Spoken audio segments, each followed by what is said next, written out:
आरती टिक्कू सिंह जी, प्रधानमंत्री का भाषण मैं स्पेसिफिक आपसे पूछूं, पाकिस्तान और यूएस को क्या मैसेज दे रहा है?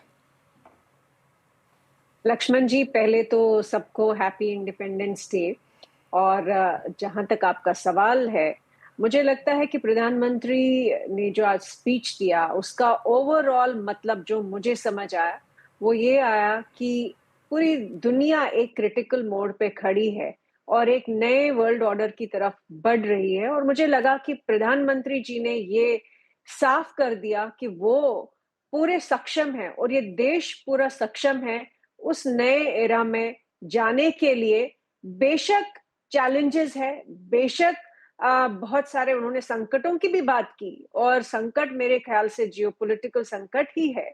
और उन्होंने जिस विश्वास के साथ, जिस एनर्जी के साथ आज बात की, इनफैक्ट मैं कहूंगी पिछले एक साल के बाद मुझे लगा कि जो ऊर्जा उनमें थी, जो दृढ़ता उनमें थी उनकी स्पीच में, वो पिछले एक साल में उतनी साफ नहीं थी। लेकिन आज ये लगा कि वो कह रहे हैं कि वो पाकिस्तान खासकर, इनफैक्ट इंडस वाटर ट्रीटी का उन्होंने जिस तरह से जिक्र किया कि पानी और लहू इकट्ठे नहीं बहेगा, और ये साफ कर दिया कि वो जो पानी है इंडस वाटर ट्रीटी के तहत जो हम लोगों ने एग्रीमेंट था नदियों का, उस पे उन्होंने साफ कर दिया कि वो पानी हम इस्तेमाल करेंगे।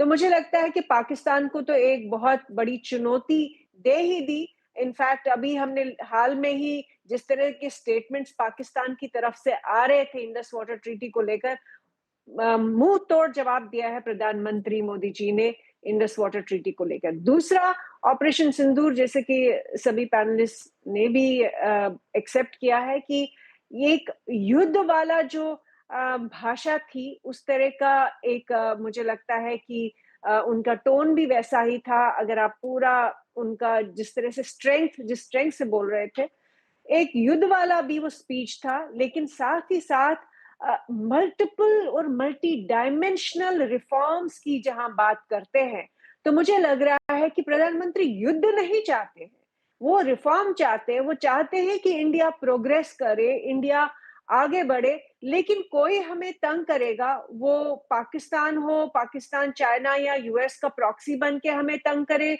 या डायरेक्टली यूएस हमें तंग करे या चाइना तंग करे, वो उन्होंने ये साफ कर दिया कि इंडिया कोई झुका नहीं सकता इंडिया को। इंडिया एक सॉवरेन नेशन है, वो अपने अधिकारों के लिए लड़ेगा और हम सक्षम है कि जो भी हमारी कमजोरियां हैं, चैलेंजेस है, क्राइसिस है, हम मिलके लड़ेंगे। उन्होंने इनकार नहीं किया कि चैलेंजेस नहीं है। मुझे लगता है ये बहुत बड़ी बात उन्होंने कही कि संकट भी है लेकिन हम दृढ़ भी है।